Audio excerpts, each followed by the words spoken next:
The Ministry for Primary Industries says accusations of major flaws in New Zealand's biosecurity by its own staff are ill-founded and the work of a disgruntled few.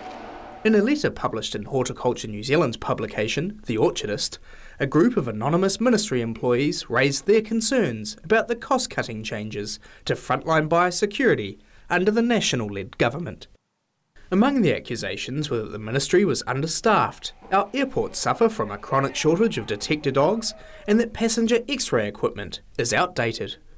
The frontline staff said they were convinced that the fruit fly found in Avondale came in on a passenger cleared for the controversial direct exit scheme, and that more incursions are inevitable. However, the Primary Ministry's Verification and Systems Deputy Director General Roger Smith says these accusations are unfounded.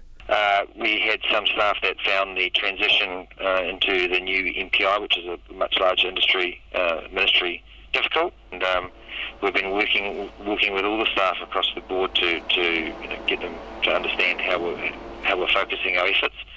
And yes, there will always be a few staff that appear to be unhappy. My understanding, having been out talking to staff on a very regular basis, is that is the voice of a very, very small minority group.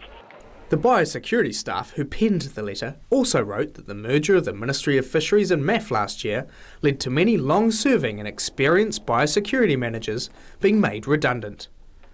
They said they were replaced by former COPS and Conservation Department staff who had very little knowledge of biosecurity.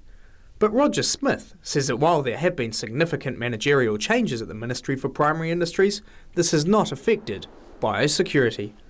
There has been a change in management, quite a significant change in management, but we have a very experienced senior management team in running our biosecurity efforts. And yes, some have come from other agencies, but they're all experts in their field and experts in running an operational business. There has been no loss of expertise in the actual frontline operational. All our frontline staff are quarantine inspectors, fully trained and warranted. So there's been absolutely no loss of expertise at the border.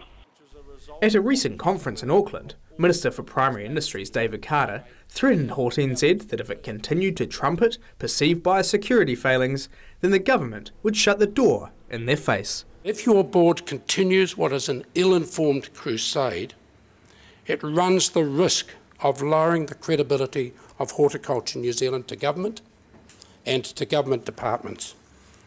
And ladies and gentlemen, that is not a risk that should be taken lightly. Benedict Collins, Country 99 TV News.